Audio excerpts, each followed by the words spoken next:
السلام عليكم ورحمة الله وبركاته. ازيكم يا حبايبي، عاملين ايه؟ يا رب تكونوا بخير وبصحة وسعادة. ان شاء الله النهاردة جاية لكم بغرزة جديدة هننفذوها مع بعض. هي سهلة ان شاء الله، سهلة على المبتدئين وممكن تنفذيها بمنتهى السهولة.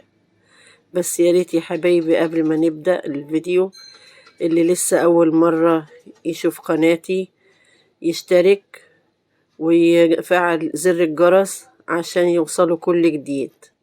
والمشتركين القدام ياريت يحطوا لنا لايك كده، فضلا منكم وليس أمرا، وألف شكر مقدما. بسم الله الرحمن الرحيم. هنبدأ. احنا النهاردة هنستخدم خيط متوسط السمك، هنستخدم معاه إبرة 3.5. طبعا كل خيط بنستخدم له الإبرة المناسبة له.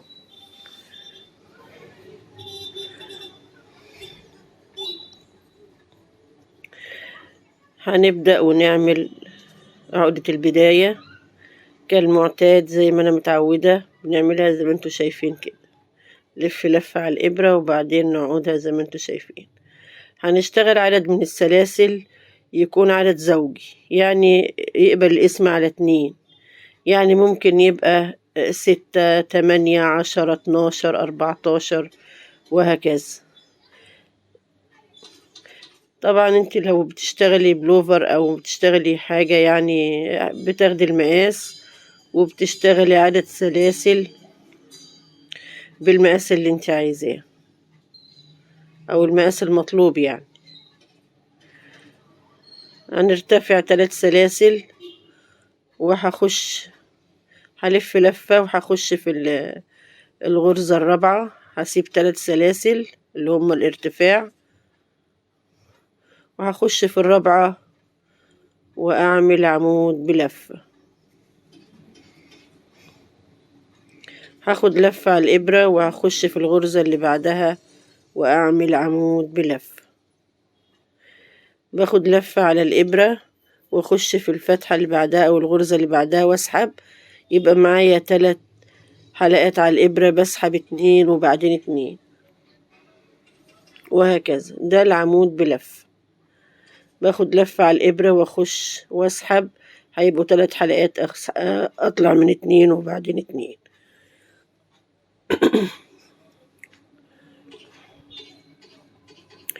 يبقى السطر الأول كله عمود بلف. هنكمل السطر بنفس النظام، نرجع له. خلصت اهوت، فاضل الغرزة الأخيرة في السطر. هاخد لفة وادخل فيها واسحب واطلع من حلقتين وبعدين حلقتين. هرتفع 3 سلاسل واغير الشغل اهو كده. السطر كله الأول عبارة عن عمود بلف. هخش في نفس الغرزة بتاعت ال3 سلاسل وهعمل عمود بلف. وده يعني عشان ندعم ال3 سلاسل ما يبقاش ضعاف.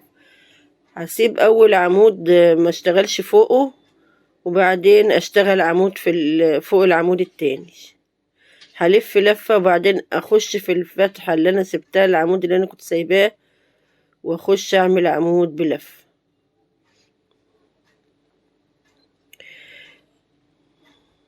يعني الغرزة بتاعتي عبارة عن اكس اهو. هنعمل عمود، هفوت الاول العمود اللي عليه الدور واشتغلت في اللي بعده، وبعدين رجعت له تاني وعملت عمود بلف.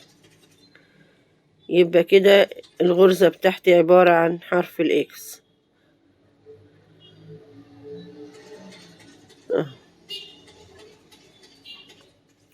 او اللي هي الفي، يعني اللي هي علامة الضرب يعني.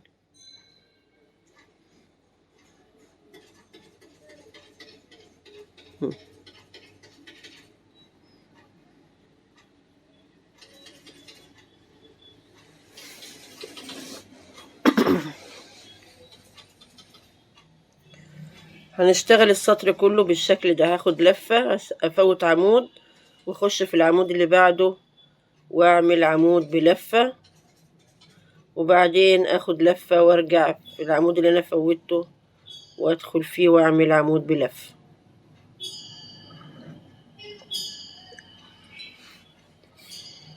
هي غرزة سهلة وبسيطة، ممكن تنفذيها في بلوفر او بلوزة، ممكن بناتي وممكن صبياني يعني عادي، تعملي منها حاجات كتير، طواقي وكوفيات وبلوفرات وبلوزات وبتدي شكل رائع يعني، في الاخر بتبقى شكلها جميل وبسيط.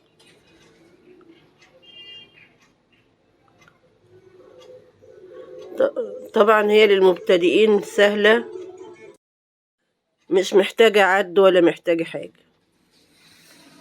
يعني هيشتغلوها بمنتهى السهولة، ينفذوا بيها حاجات كتير.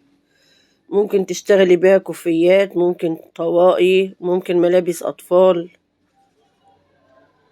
كوفيرتا بتاعت بيبي، حاجات كتير قوي. هننهي السطر بعمود بلفة زي ما بدأت. أنا بدأ بعمود بلف وهنهيب أهو كنت عاملة عمود بلفة جنب ال3 سلاسل اللي هما الارتفاع، هرتفع 3 سلاسل وداير الشغل، وبرضو هدعم ال3 سلاسل دول بعمود بلفة. انا بفضل طبعا لما اكون بعمل كوفية ولا بعمل حاجة لها حرف يعني، اني اعمل جنب الارتفاع عمود بلفة. هشتغل فوق كل عمود بلفة عمود بلفة اهو، كل غرزة بخشها واعمل عمود بلفة،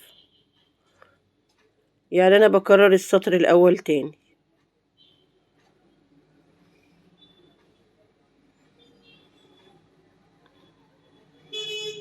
فوق كل غرزة بشتغل فوق منها، فوق نفس العمود بشتغل عمود.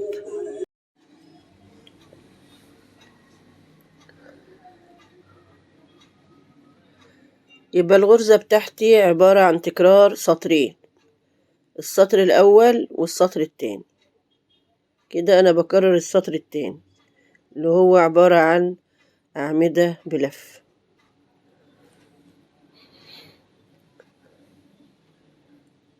كده هنكمل لحد الآخر. خلصت اهوت وهعمل آخر عمود، هاخد لفة واعمل آخر عمود فوق العمود. كده خلصنا السطر. هرتفع 3 سلاسل وداير الشغل، وبرضو أبدأه بعمود جنب ال3 سلاسل،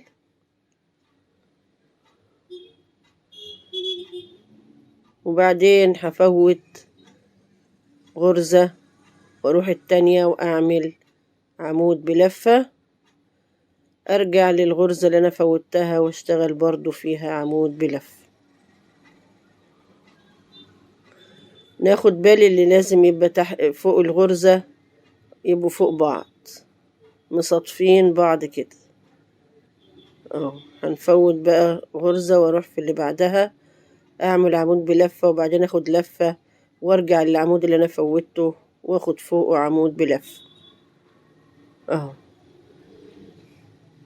الغرزة تبقى فوق الغرزة، يعني حرف الاكس يبقى فوق الحرف الاكس اللي في السطر اللي قبله.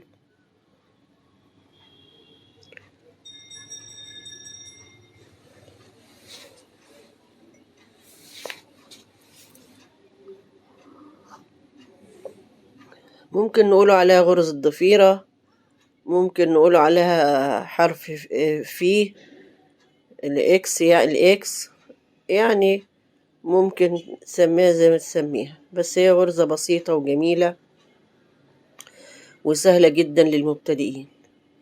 ارتفعت كده 3 سلاسل ارتفاع، وهكرر الغرزة اللي هي بتاعة الاكس تاني بعد ما خلصت السطر بتاع الأعمدة. هفوت غرزة واخش في الغرزة اللي بعدها واعمل عمود بلفة، وبعدين ألف وارجع تاني اعمل عمود بلفة في الغرزة اللي انا سبتها. فوتت عمود وبشتغل في اللي بعده، وبعدين ارجع للي انا سبته واشتغل فيه عمود بلفة.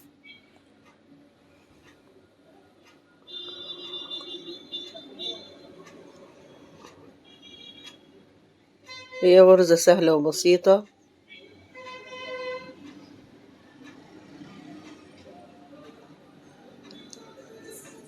وبتدي نتيجة جميلة يعني، سواء بناتي أو صبيان.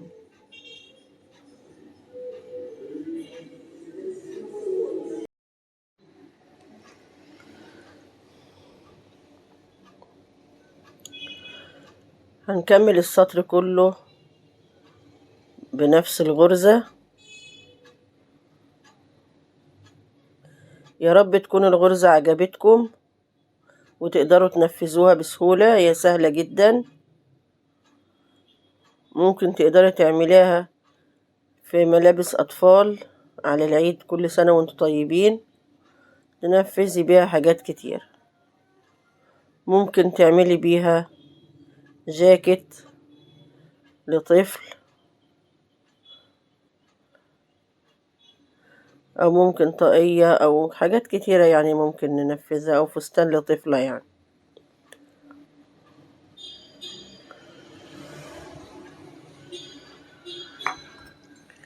ممكن نعملها بالطول كده زي ما انتوا شايفين. لو كوفية ممكن تكرري يعني تعمليها على لونين، سطر وسطر، سطر أعمدة والسطر الغرزة، وتبقى كوفية بالطول كده، تبقى جميلة.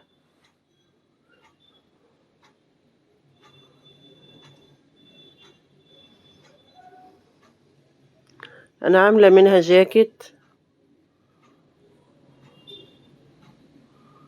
هوريهولكوا دلوقتي طبعا، بس أنا معرفتش أصوره كله.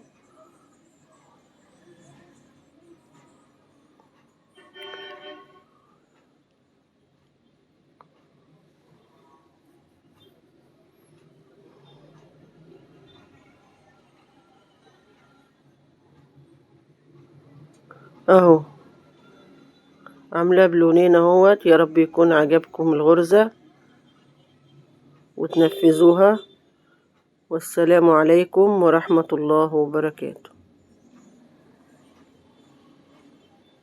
يا ريت يا حبايبي اللي ما عملش لايك يعمل لنا لايك بقى، وكل سنة وانتم طيبين، أمانة عليكم، اعملوا لايك لايك لايك لايك. شكرا مقدما.